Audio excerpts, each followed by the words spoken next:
Why do you always flex it? Like, I don't know. It's I think it's in our culture. Yes, the culture. Yeah. but they go hard. The immigrant parents, like they go hard. Like, come over, let me show off my new TV.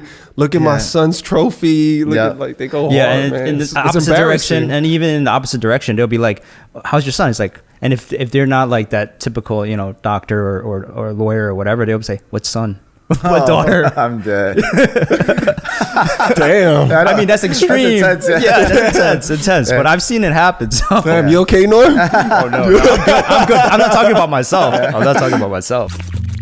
Lucky Boys Podcast. What does success mean, right?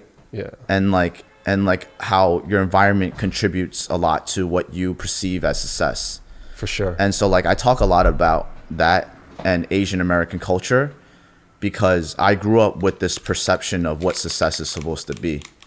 And like, not to say that our parents hammered that into our heads as Asian Americans growing up, but like, They totally did. yeah, but like, there was a lot of encouragement where we would get the feedback that being a doctor, a lawyer, something white collar, licensed professional was the ultimate goal, and if you made it, you would be the topic of conversation at family dinners, like, oh, what's oh,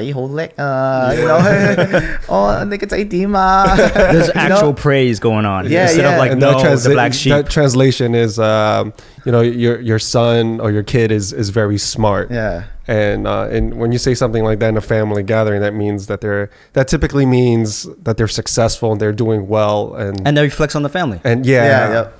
And there's a lot of like, You bring a lot of honor. yeah. And even within the family, there's a lot of internal flexing. You get what I mean? It's total.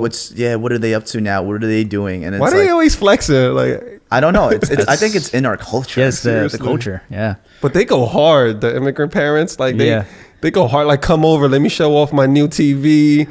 Look at my son's trophy. Look at, like, they go hard. Yeah, and man. in It's the opposite direction, embarrassing. and even in the opposite direction, they'll be like, "How's your son?" It's like, and if they're not like that typical, doctor or lawyer or whatever, they'll say, "What son?" What daughter? I'm dead. Damn. I mean, that's extreme. That's intense, yeah, that's intense. But I've seen it happen. So. Damn, you okay, Norm? Oh no, I'm good. I'm not talking about myself. I'm not talking about myself. Yeah, I'm playing, man. Yeah.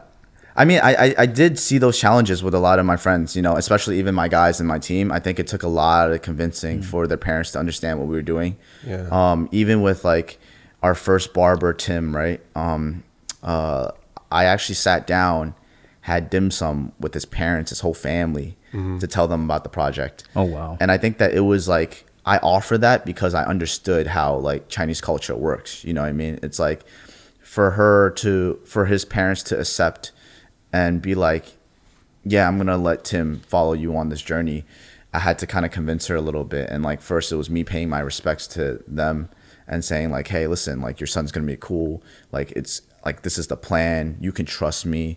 I did pull my strings and say, yeah, I used to be an accountant. It's like, I'm not just, some loser guy. Like, yeah. And it's crazy because it's like, they respect it, you know what I mean? And it's like, so I never really regret it, but it's like, I think it's just understanding how the culture works, I don't think part of the people listening understand how challenging passing the CPA exam is. And I was talking to you, you were downplaying it too a little bit. Yeah. But it's hard. I've watched people study for it and stress over it and fail certain parts. Right. And just, it's a full-time job studying for that exam, is it not? Absolutely. I mean, I was able to accomplish the feat during busy season, so I was extremely lucky given my time constraints. Some people sometimes, what they'll do is they'll block off time, like they'll quit their job just so they can focus on it or work part-time.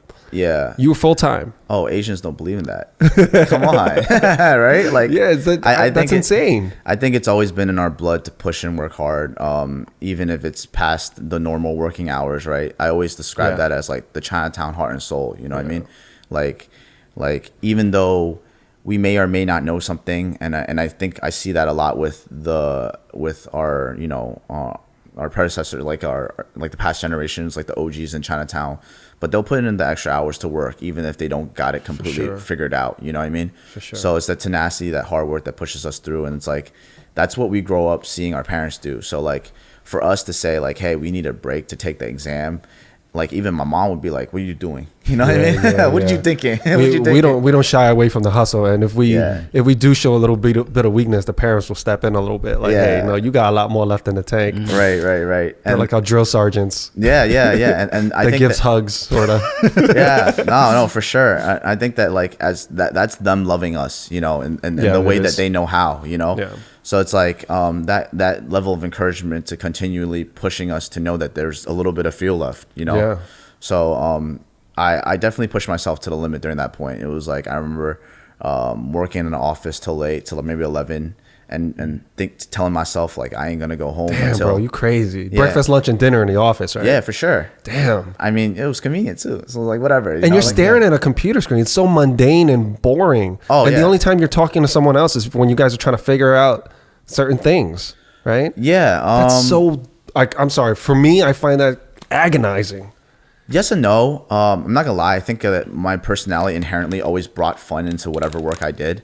So whether Fun and accounting. Yeah, That's like yeah. an oxymoron. yeah, whether it was for the right reasons or not, like I would be a clown. I would be the goofball. That's I real was cool. like through my accounting career. I remember like at one of my past firms, HR awarded me like the class intern clown. You know what I mean? So it's like I just found ways to bring fun into the workplace, whether or not everybody would have accepted it. But I think that it was just me finding ways to make it enjoyable. You know what I mean? If you got to do it, you got to make a little fun out of it, you know? Yeah, I agree. But sometimes it's wow. Yeah, I mean I think that takes a special personality to do Yeah. that, because it's hard not to be miserable in that scene, especially in that type of corporate culture. I'm sure you're aware. It's some of it can be unfriendly. Just corporate culture is cutthroat. I think it's very it is very black and white in some sense. Very bottom line oriented. Not a lot of the energy goes outside of the box thinking, you know what I mean? And I think that recognizing all of those things was what kind of made me retract the further I got into it. And now that's what I wanted to ask you. Yeah. Is there some sense of like, maybe I shouldn't have got my CPA? I wasted a lot of time going that route. And it's also pretty lucrative. That's automatic 6 figures. Right? Yeah, I guess depending on what you do and how you want to take it, you could really, like, I mean, I mean, if you continue doing it, there's definitely like a fruitful road ahead.